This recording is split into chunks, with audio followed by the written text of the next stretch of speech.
Hi, everyone, and welcome back to another episode of The Business of Joy. I'm Lisa Miller, and I have a very, very exciting guest for everybody today, Arshay Cooper, my good friend. Welcome, Arshay. Thank you for having me, Lisa. I am excited to be with you. Yes, we've been trying to get this done for a while, so I'm excited that your schedule, and I can't wait to share with everybody what you've been going on. But let me give a little backstory for everybody is that you and I met back in 2019 through rowing, and that's our connection. But I want to tell everybody that Arshay has been so giving of his time in my journey, like sitting down and reading part of my book. When you lived in Dallas, we actually sat down and looked at it together. You were at my book launch. And so you've just been such an incredible part of my journey over the last 5 years. So I'm excited for everybody to learn your journey. Thank you so much. I'm so glad that Rowan brought us together. And I remember the first time seeing you, I was like, "Who's that lady taking all those photos?" But You know also, what? thank you for your service, for being a board member at Dallas United, a program that's creating more access and opportunity for young people. So thank you for your service. Well, some things never change, Arshay, because I'm still the one out there with all the taking the pictures still all these years. But go ahead and introduce yourself and just give a brief overview of, let's start with what you're doing now, and then we'll get into kind of your backstory. Yeah, Arshay Cooper is my name. I'm from the west side of Chicago. And right now I am an author. I just wrote my second book, Let Me Be Real With You, that released maybe 6 weeks ago. And it has done well. Number one on the I was USA. going to say, let me just pause, Arshay, because I can brag on you, but it's like number one bestseller USA Today, right? Was the Yes, yes, I'm super excited about that. I mean, I worked so hard for it, and it was unbelievable. I had to go to every search, Yahoo, AI, Google. Is this real? Did I hit number one? And it was awesome because to see like Arshay Cooper number one, number two Kamala Harris, number three Nicholas Sparks, and my agent was like, "You don't understand. That means you sold more books than anyone in this country this week." And I am grateful and to have all the support. And so being an author is amazing. I also run a foundation that creates more access and opportunity for young people to be a part of the sport of rowing. The whole idea is that every boathouse reflects the full diversity of each city and giving kids opportunity through wellness, rowing, and academics to be their best selves. And I'm a speaker. I go around and speak to high schools and corporations and nonprofits, whoever will have me. That's a little bit about what I do, and I still call myself a rower. Yeah, I love that, Arshay, because at the heart, like I share some of those same things, but I love being able to say I'm a rower. And I know some people might not get this, but Arshay, I had to row a 5K test this morning.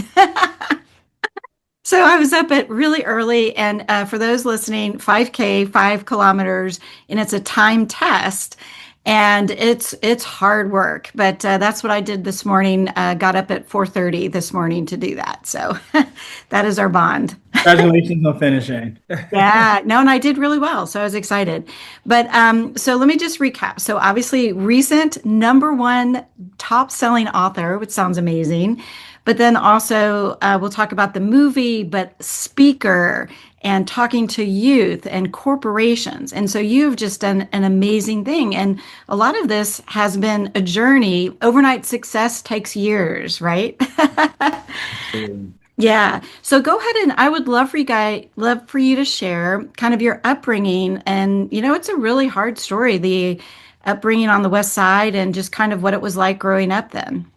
Yeah, I grew up like Lisa, like you said, on the west side of Chicago, and a historically neglected community, meaning I haven't really opened a new book my 4 years in high school. They all been very old books, and talent was everywhere in that community, but not a lot of access and opportunities. And we had great programs like the YMCA, Boys and Girls Club, and different organizations like that. But a lot of those programs lost funding. So it was hard to find that mentorship, that counselor, that coach in some of those places. And if we did, we only had them for a moment. And, I never said the word dad day in my life. He wasn't around. My mom was a drug addict, pretty much half of my life. And, I've been chased. I heard gunshots when I slept. I lived in a neighborhood that some kids have experienced what some soldiers have experienced in war before you're 14 years old. And for those young people, and in particular myself, it was hard to go to school and really concentrate on math and science and social studies when you're living in those conditions. But nevertheless, I always believe that there is hope. I didn't know when that hope was coming, and the big question for me and a lot of young people was, I have a lot of fire, I have a lot of talent, but how do I allow that fire inside of me to shine brighter than the fire that was happening around me? And if you didn't make the basketball team or the football team, um, which were the pretty inexpensive sports where all you need is a ball and people look at as they way out, it was hard to find other sports. And so, I spent a lot of times navigating and hoping and wondering what was next for me in my teenage Well, life. and I remember, and we'll talk about the movie, and I'll just give it a quick plug. It's called A Most Beautiful Thing. It's a movie, and I'll make sure to put the links, when we release this podcast. But a couple things that just remembered from the movie, and you mentioned it, but I just want you to pause a little bit on it because you had people I mean, there were some adults in the school or in the community that were like, "Good luck making it past 18 years old," right? Wasn't there a story about that? Yeah, my eighth grade year, I missed a lot of days of school. And I remember after missing maybe, I don't know, 20 some consecutive days, walking into my eighth grade class and having the history teacher say, you know what, you're not going to make it to see 18, if that. And that was tough. I think that, this guy didn't know what was going on in my household. He didn't ask. But as a young person, you was told that a teacher is always right. So you begin to believe that. And when you believe that, that changes everything. The risk you take, you know, um, so that wasn't just me. It was many young people that experienced some of the same things. Yeah, and that's what I just think is so heart-wrenching because, and I do a lot of work with, Gen Z as well. And it's like if you keep hearing that story, you start to sometimes believe it or it shapes the choices that you make and things like that. But so thank you for sharing that, Arshay. But the other thing that I think was so powerful too, and again, you mentioned it, but it's almost like it's so much part of you that I just want to pause on it because you did grow up with so much violence around you when you were very, very young, and that kids around you, right? I mean, different of your classmates, and that, I mean, that just, it is hard to concentrate on math when you've got all this stuff going around. Yeah, absolutely. And one of the things, and I talk a little bit about it in this new book, you know, I didn't notice it at the time, but later on, a lot of my friends were in gangs. I was not in a gang, and one of my friends said in a documentary, like, you thought it was dangerous being in the game. It was even more dangerous not being in the game because you didn't have the protection. You didn't have anyone looking after you. No one saying, "Hey, I got your back," or "I got your food," and that was hard, and I think a lot of people were joining these gangs because of I want to feed myself. I need a brotherhood. I need sisterhood. The YMCA was like the major second home for a lot of kids. And I remember when they closed that YMCA, it was 200 kids every day. That's where the mentors, the counselors, the coaches, the friends were at. And when they closed it, there was 200 kids out there with nothing to do. And if you read Lord of the Flies or anything, like I don't care if you're black, white, Hispanic, Asian, if there's 200 young boys out there with nothing to do, crazy things happen. And that's what we were seeing on the west side of Chicago. Yeah, and that's just so powerful. And that sense of belonging is that if there's not a place like the YMCA, then kids can, run in packs, and that's where gangs come in and all of that. So, and I know that when it comes to rowing, and I know the story, but there's pizza involved in this story. And I know you've shared it before, but let's do a quick, I would love that, but I do want to talk about a different part of that story. But go ahead and share how you found rowing. Yeah, I went to a high school that was one of the most violent high schools in the city of Chicago. And again, great, great teachers, but there's not a lot of resources. And the ball sports were the most popular sports. And I remember walking in the lunchroom one day and I see this boat and I'm like, what the heck is that? Like, I've never seen a boat up close. And this lady said, join the crew team. I'm like, crew, and we were taught as a young person, do not join anyone's crew. And I'm like, why is there a white lady asking me to join her crew? Like, what's going on in this lunchroom? And she said, let me show you. And behind this boat was the TV monitor and they were showing the Olympic Games. Mm, And the way these guys were moving this boat on his TV monitor was so magical. And it looked like the most perfect opportunity. But to be honest, because no one on the screen looked like me or reflect the world I was used to, I yeah. walked away from the opportunity. And I was like, I'm not doing that. And no one signed up. But the next day I showed up, I see a long line of people signing up for rowing. I was like, what changed? When I went up to the front, it says, join rowing and get free Chicago pizza. And I was like, oh, I see what's happening here. And people were signing up like nobody's business.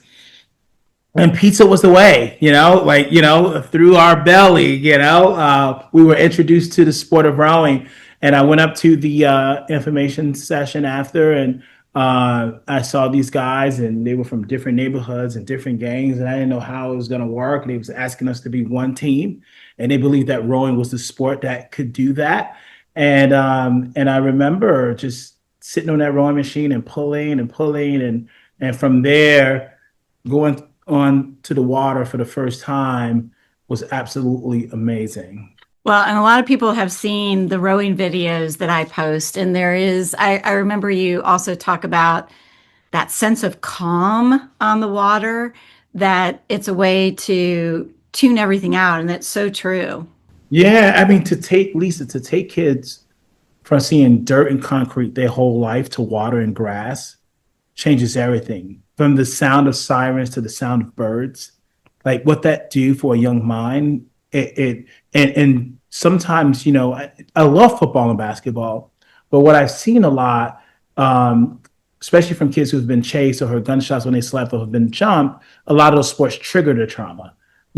So when you're catching a ball and the coach is like, knock him dead, and everyone's on top of you, you want to fight, right? It triggers the trauma. Or when you're playing basketball and they say, you suck, you're garbage. A lot of times those kids hear that from people they love and they Mm. want to fight. And so when you're watching these YouTube videos and people are judging these kids, it's a lot of these contact sports kind of trigger that trauma, right? Nothing against the sports. I love the sports. It's been amazing for me and a way out for a lot of people. But one thing about rowing, it was non-combative, non-conflict, and it's rhythmic, and it's a sport of meditation before it's a sport of competitiveness, and you're downloading that serenity and you're developing that magical rhythm that I seen on the screen. And I always say it was not an introduction to sports, but it was an introduction to wellness, Mm. environmental wellness, social wellness, and mental wellness, and physical wellness.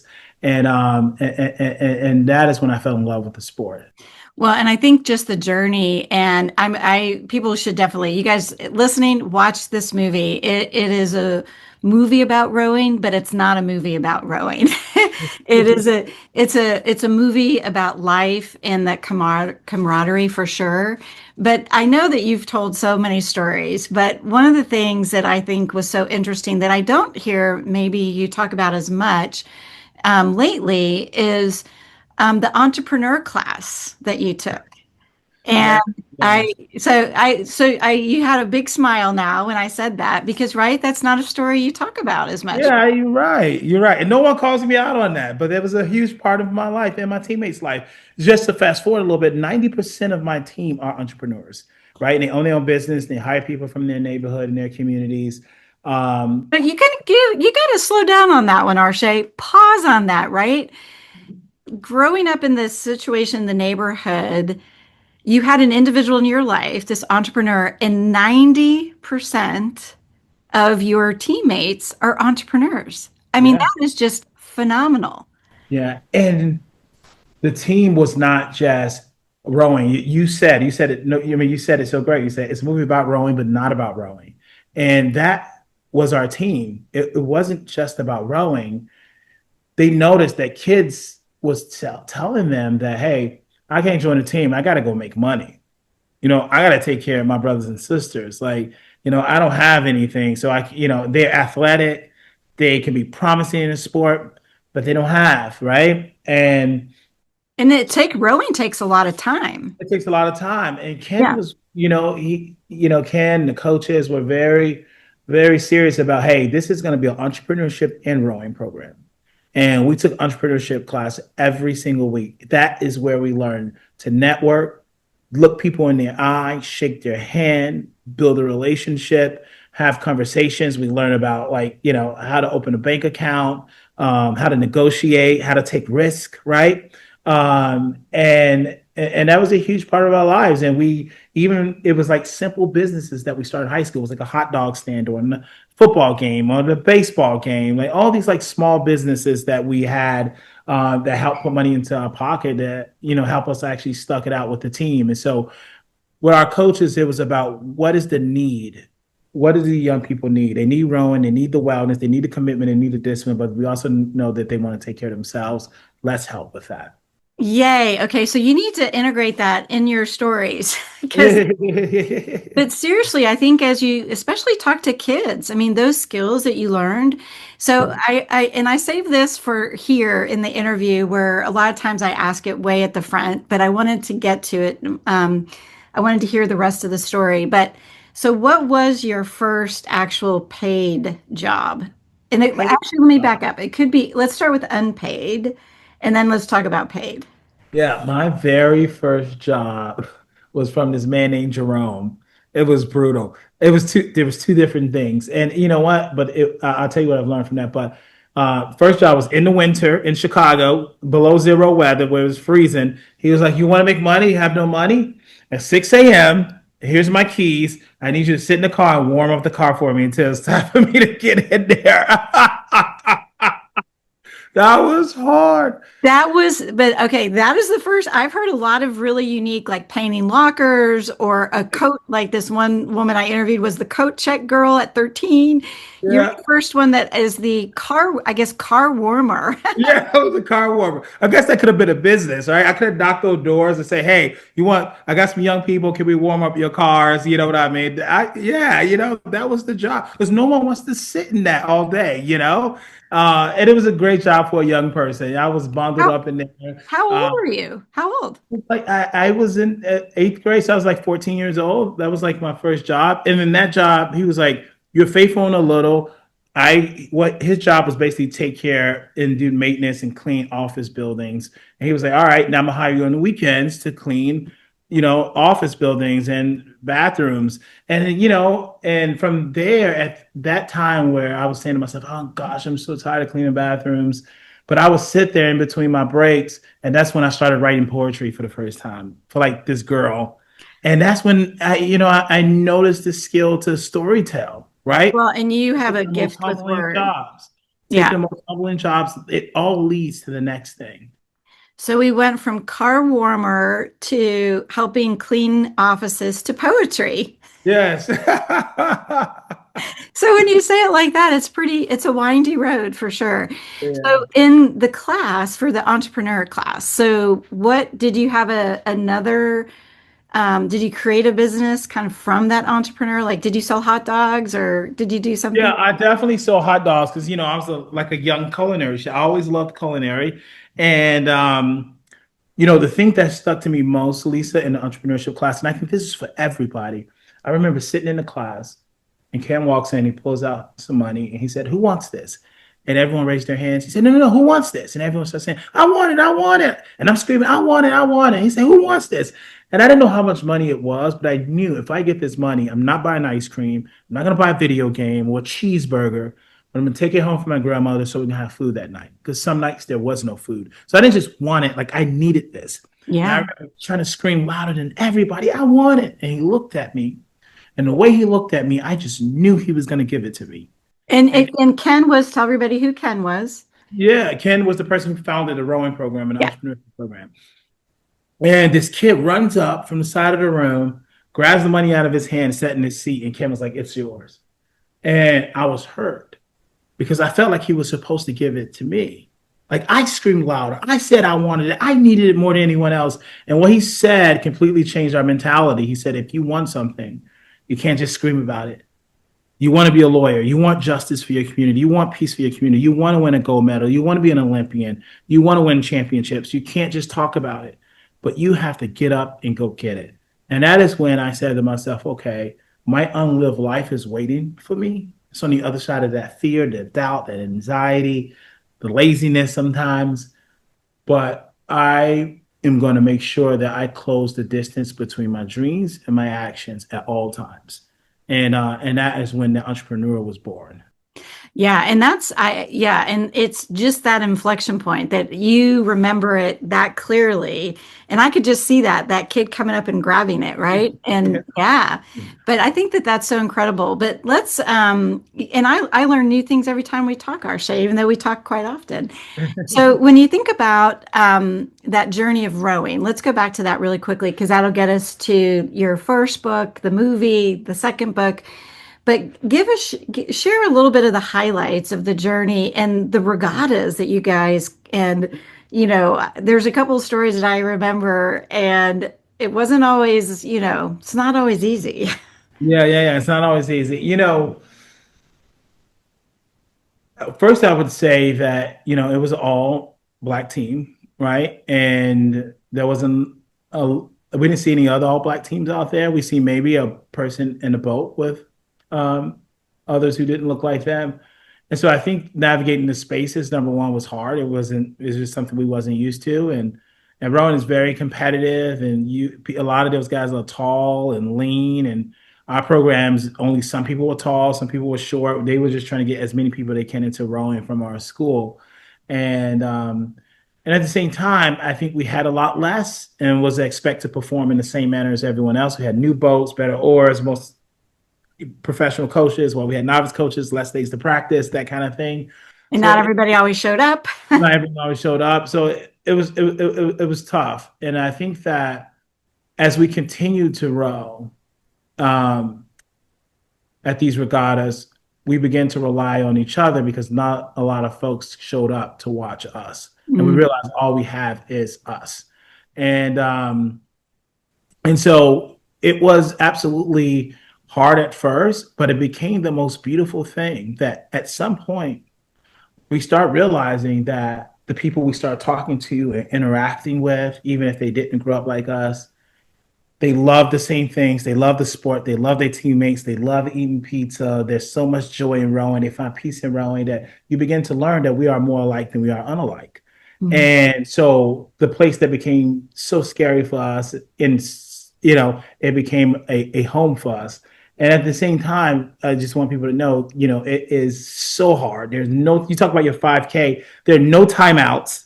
You go out there and you have to give it everything you have. And you have to follow the person in front of you.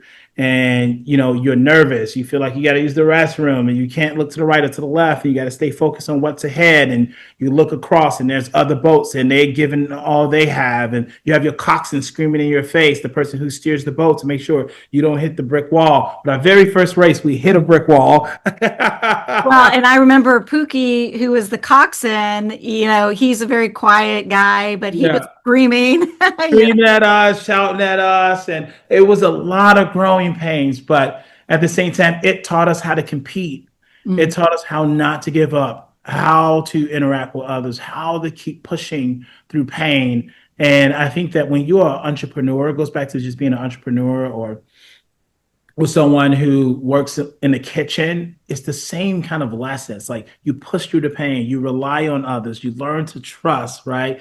You committed to what you're doing, you have a game plan. And so a lot of those things that we learned at the regatta, we took also into our personal lives, into our business Yeah, lives. which is crazy. And I do want to get to that culinary because that's probably also something that a lot of people don't know. So we can add not only car warmer, cleaning, poetry, rowing, and then culinary. So we'll get to that. But I want to ask you another quick question before we get to that. And then we have so much to cover. So I want to ask you a question. So obviously you wrote a book which turned into a movie, which we'll give the headline on that, which was A Most Beautiful Thing. And you actually used that line just a second ago. I want to ask you how you felt when you saw your mom showing the newspaper clippings.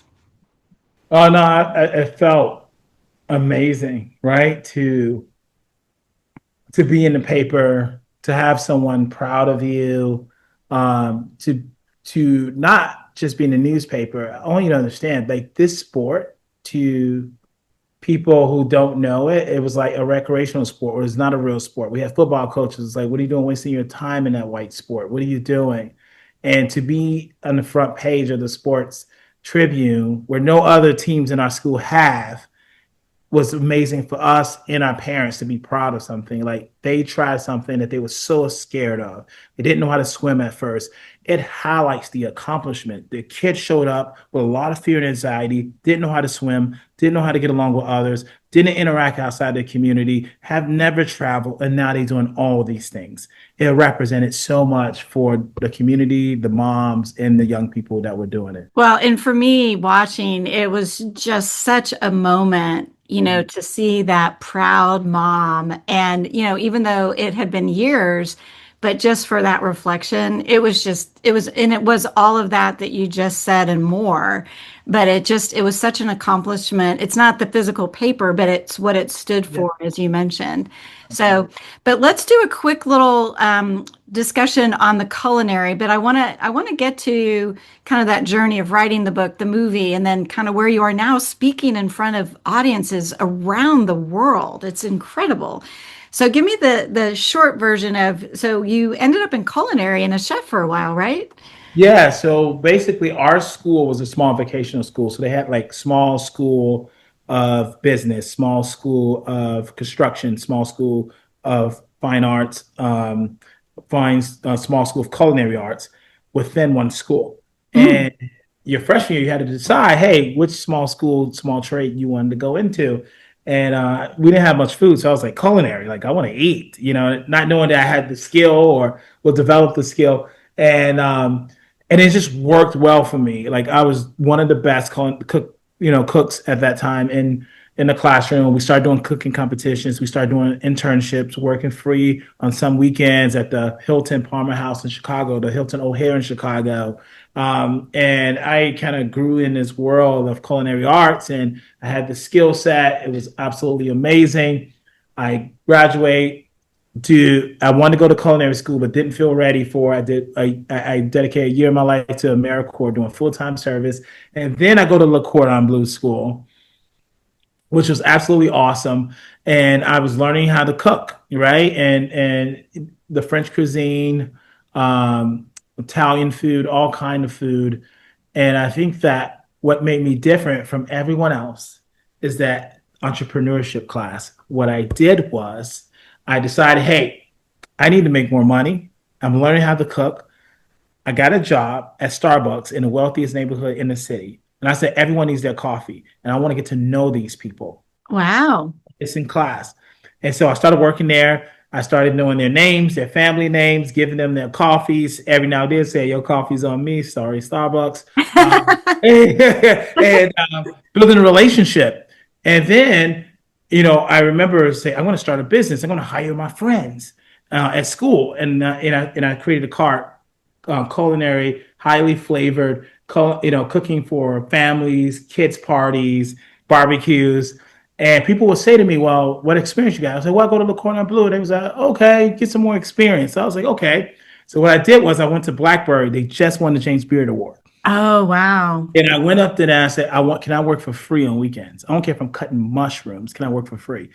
Absolutely. They gave me a shot. And so then I was passing out cards and people would say, oh, what skills you have? And I was like, well, I work at Blackbird. And I go, look what I'm blue. They say, you work at Blackbird? I was like, yeah, I work at Blackbird. And I was cutting carrots all day long, but that got me the business. And so I started hiring people. And that's when I started my first culinary business in culinary school. And I was hiring friends from school. That's And amazing. and from there, But had you connected the fact, there's two things, sorry for interrupting, but there are two yeah, things. One is that connection back to the entrepreneurship. Did you connect, do you usually connect it back to that class, or is it now more front and center that you learned so much from that class?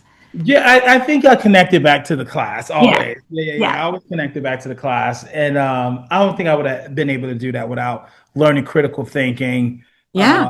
and learning how it was the networking with people that got it for me, right? Like learning how to really connect and with people and be genuine with people that really helped me land those things. And so, I and then think for me, the other thing you said is somebody took a chance on you. I took a chance on me. Yes, absolutely. Yes, yeah. And throughout the whole life, throughout my whole life, yes, I'll hire you, and I tell my friends to hire you, right? Like Yeah. just Yeah. taking chances, right? And when we talk about hope, I always say this: like the hope we receive must transform into the hope that we give. And one thing I learned from people is give chances, give hope. Hope is never ours to keep; it's also ours to give. And that's what those people, they may not have seen it that way, but they was giving me hope every time they give me an opportunity. Yeah, I think that's so powerful. And I know you have a really strong faith, that helped you, with your mom and, founding a church, finding herself a church and all of that. And we've talked a lot about that and, joy and hope and all those things to me are such a very important part of today and getting through things, I think. So thank you for sharing that. I think it's so awesome that you also, another thing we have in common is our restaurant culinary. Now you have a chef degree. I don't have that. So you definitely have one up on that. But let's talk about the moment where you decided I'm going to write this book about my journey and that inspiration, that start. Because having written a book, I know how that goes, where you think about it and then so tell that journey. Like, where did that come from? Yeah, that comes from probably one of my favorite stories that I like to tell. Um, I'm a chef, and someone asked me to speak at a restaurant. I mean, I speak at a school, and I said, no, I didn't want to really speak at a school. And they said, come on, please speak at this school. I feel like you got a story. I was like, no, I don't have a story. And I haven't talked about rowing or how I grew up around this group, but they just like, we know you have a story. And there's a school in Harlem. We want you to speak at this school. And I went to speak at this school, and it was my first time, being in school in a long time. And I split myself open. I tell my story for the first time. These young guys are glued to it. And then I asked them, what's your dream? And they all started yelling out, NBA player, NFL player, all these lofty dreams. And one kid raised his hand. He said, my dream is to eat at Chipotle. And you could see that like his pupil floating in his tears. And everyone started laughing at him because he never ate at Chipotle. And I tell the teacher, hey, here's $20. You have to make sure you eat at Chipotle because if you can eliminate the small dreams, there's room for bigger dreams. There's room for more dreams. And, because when I was young, my only dream was to go downtown Chicago. I never been. And once I started rowing, I go downtown Chicago and I say, wow, I want to go out of town. Like once the dream is eliminated, there's room for more. And and when I went home that night, I couldn't stop thinking about these kids, that Chipotle story. And I said to myself, I have to do more. I have to do more. So many people did more for me, and I was just like cooking. I was living my great life. I was hanging out in New York City and so I knew I wanted to do more. And so that's when I started going back and mentoring. And then I asked for some rowing machines and then start helping these kids. And these kids more and more start saying, how do we experience what you experienced in the Mm, world? And and I knew the change it was making on these young kids' lives, but there's so many kids that grew up like them. And I can't speak to every kid in the world, but maybe I can write something that mm. every kid that grew up like me or even didn't grow up like me can read. Um, and I started writing. I know what I was doing. So, but what I did was I bought a lot of memoir for dummy books. I went on YouTube and started like watching workshops from James Baldwin to Joan Didion to all these great writers, and I started writing. And I pitched my book, got rejected a bunch of times, and I self-published the first book, Sugar Water, and got it out there. I was hustling, and then this goes into the next thing. Um, this lady reached out Well, to can me. I pause there for a Yeah, second? You told me a story because you wrote your book. You had already written your book when we first met, and that was 2019. And I think your book came out in 2015 or so. yeah. And so I didn't even write my book till 2022 and published 23. But you said very casually, "Oh, I had to hustle." But tell a little bit about what that was because you were saying I was on the train station, I was carrying those books around. Yeah. I know. Sometimes people look at my life, Lisa, and it's like, "Oh, you get to travel, must be nice." And I was like, "Oh, it did not start like my friend." I mean, the first thing I did was print out books, and I gave away hundreds of books for free. I mailed it to ESPN. I was mailing books to Concept Two. I didn't know who they were at first. I was mailing books to everybody. I was taking books and dropping it off and leaving them at random tables at cafes. I was taking books and leaving them at different stores and just wanted people to pick it up. And then people were like, hey, we want our other teachers to read it. And I would be on a train with 2 boxes of books and carrying it to them. I was making sure that everyone had an opportunity to hear this story and posting about it, telling other people to post about it. And then someone heard about it and said, I want to do a documentary on this story. Oh, I love it. I don't know which book it was, but it was absolutely a lot of work behind it. Lightning just doesn't strike and you have a bestseller. You have to have something in you that attracts the lightning. Well, and there's a famous quote. So Tony Dungy, the football coach, when they won the Super Bowl, he said, "Chance favors the prepared mind." Mm, Is mm. that good? I love that. I Yeah. love that. Chance favorite Chance repair favors mind. the prepared mind Yeah. because, yeah, so you have to be really prepared. And so you set yourself up for Mary Mazio to find you. Yeah, there you go. And from there, a big publishing house came and said, "Hey, we want to do this and maybe make the book to a most beautiful thing and get it out to a broader audience." And we did that, and the movie was absolutely awesome. She connected us with Common, Dwayne Wade, Greg Hill, all these amazing superstars who love the story of the story I just told of young people who was considered sometimes the rejects and the Mhm. outcasts of society, but became the solution in their neighborhoods. And so the film was absolutely amazing. And we opened up, we had to talk about those things that we haven't yet healed from. We got the moms involved. And the whole idea at first, I don't know if you know this, Lisa, was like, hey, let's just tell the history of this team and that's it. And then, I went to Mary. I was like, let's do a comeback race. Because Preston always said, I wish I can go back and we can do it again. I was like, you know what? We can go back. Well, Let's and go. it's not a movie that is the book, it's the documentary of the story. Yes. So it's which Yeah. is very different. But yeah, and it's so energizing. The whole story is it's just so touching and so well done. Mary and her team just did a fabulous job. But and so then that, led you to then writing another book. Yes, absolutely. So in the process of putting the film out there, the book out there, 2020 hit. We started a foundation and we started moving like no one else's business, introducing thousands of kids to the sport of rowing.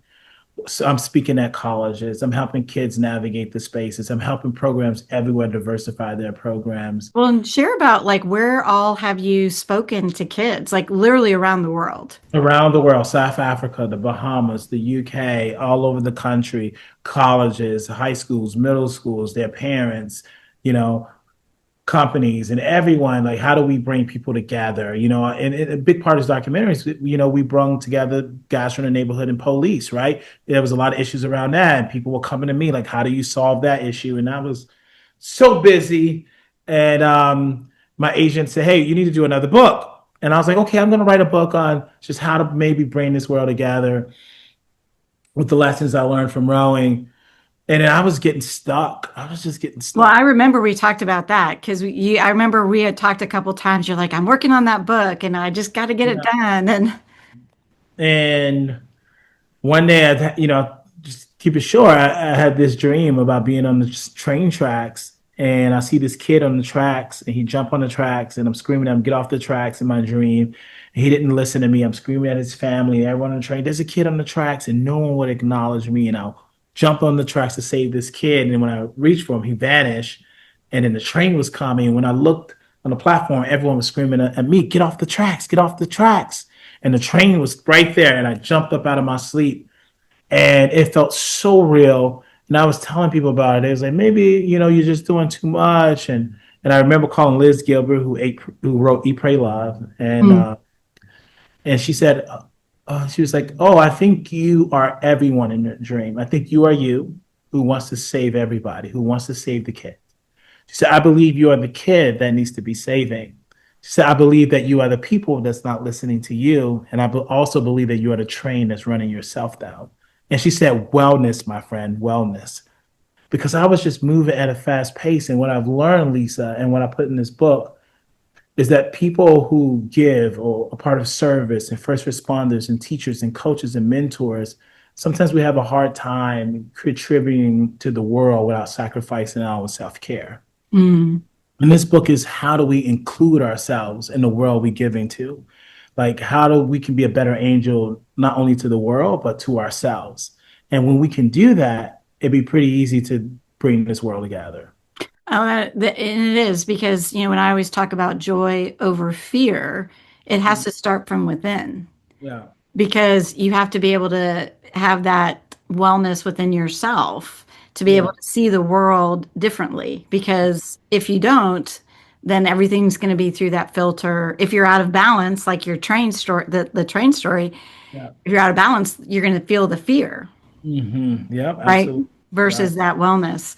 So when you're out talking to companies and kids around the world, what are some of the things that are most profound or things that are just going to stay with you for the rest of your life that you're hearing or that you're learning? Yeah, I think that, more, especially with this book, I would say, first thing I would say is like there are more and more men that's opening up about their wellness or not paying attention to their wellness or their fear of talking to someone about how they grew up or talking to a therapist um, or being open. Like it's so hard to unshell and connect and invite people to know a little bit more about us that no one knows. And it's awesome to see so many men messaging me and coming to me about that because people are drowning. When I learned that people are drowning, I don't know if you almost drowned, but I almost drowned, Mm. learning how to row. And I remember even being in 11 feet, feeling the pressure, anxiety, and force of almost drowning. I still had a second to think if I cry out for help, my friends are going to laugh at me. So I was trying to figure it out. And to the point where I couldn't breathe and I started screaming for help. And the lifeguard took the hook and he pulled me in.